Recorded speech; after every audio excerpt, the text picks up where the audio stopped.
talk a little bit about AAC and cultural responsiveness because when we as practitioners are coming into the home to work with families, it is exceptionally important that we are keeping in mind their cultural values and their cultural practices, because I think like Stephanie's almost like Stephanie's example earlier of the moment where the mom put her in her place. We have to, we can come with all of the tools, all of the knowledge, all of the best practice, all of the research, and we can bring all of that to the table to these families. However, if we are not considering the family culture, then it's going to fall on deaf ears. Everything that we're saying is really not going to be received well. So the American Speech Language Hearing Association, or ASHA, as some of you may know, has a definition of what cultural responsiveness is for practitioners working with kids who use AAC and kids who have any other speech language hearing disorders.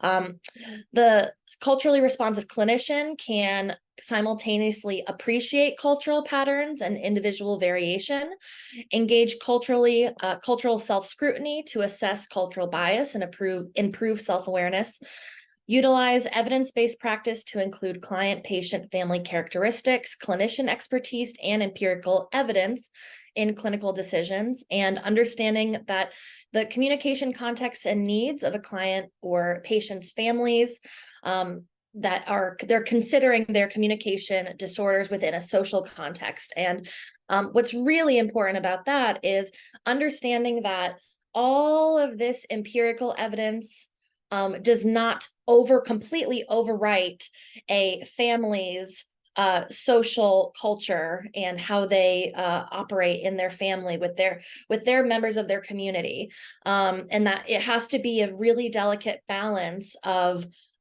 keeping in mind a family's culture, but also being able to integrate empirical evidence and research-based practice into our intervention. So how does culture impact AAC intervention? So there was a really interesting review from, and I cannot say any of these people down here's names, so I will just, you all are very smart. You can read. I'm not even going to attempt to say their names because I know I will butcher them. But so there was a collection of research of, how do families view AAC intervention? What are their perceptions of AAC intervention? And one thing that was noticed is that there's differing beliefs on interdependent communication versus independent communication. Families who, because of their cultural background, feel that it is their responsibility to know what their child is saying. It is their responsibility to convey a message to another person if there's a communication breakdown, and not necessarily seeing or having the value of their child being a completely autonomous communicator, because that is a part of their culture. That is a feeling that they have as their parental and their familial responsibility for their child. Feelings of stigma, right?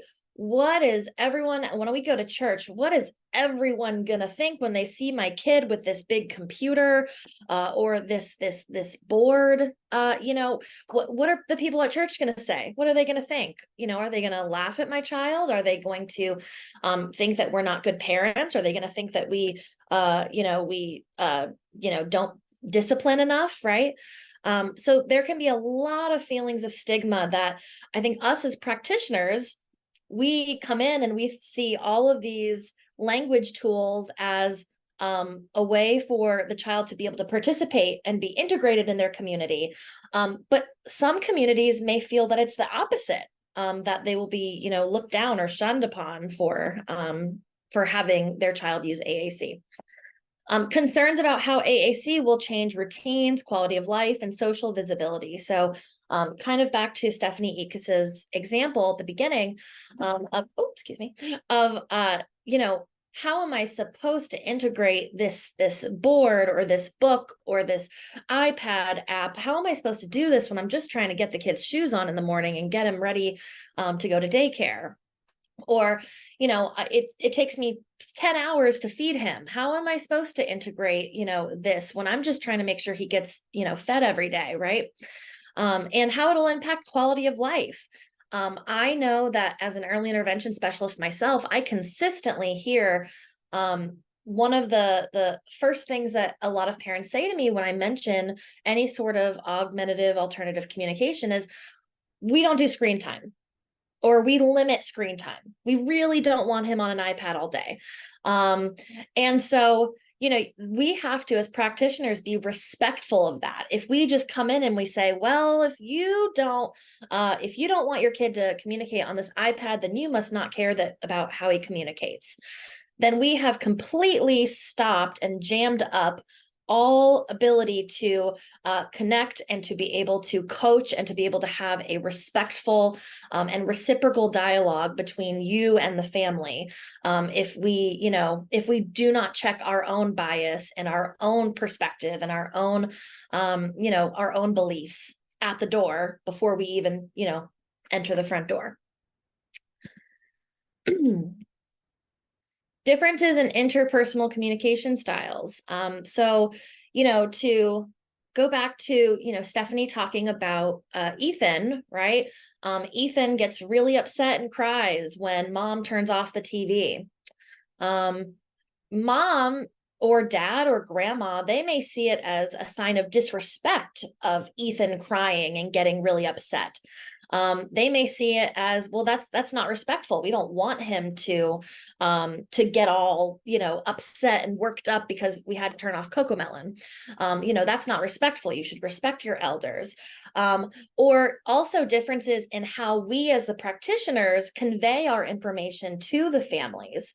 There may be families where, based on their culture or religious beliefs, where, we may need to talk to the father, and we may not have as much communication with the mother, because in that family unit, the father is the primary decision maker.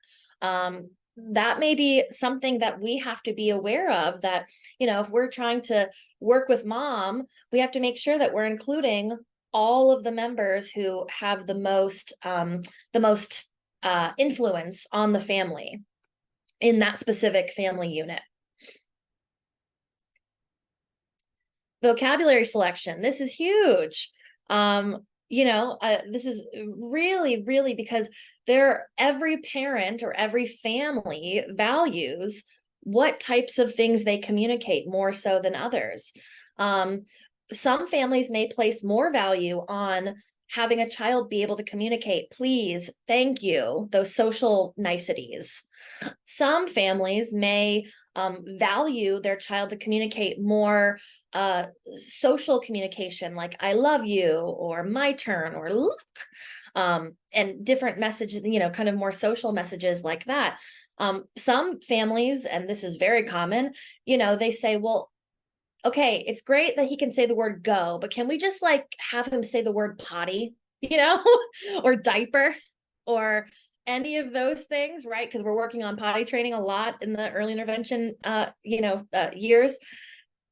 So, they may have their own feelings and beliefs about what types of things that they want their child to initially start to begin to communicate based on their own values as a family.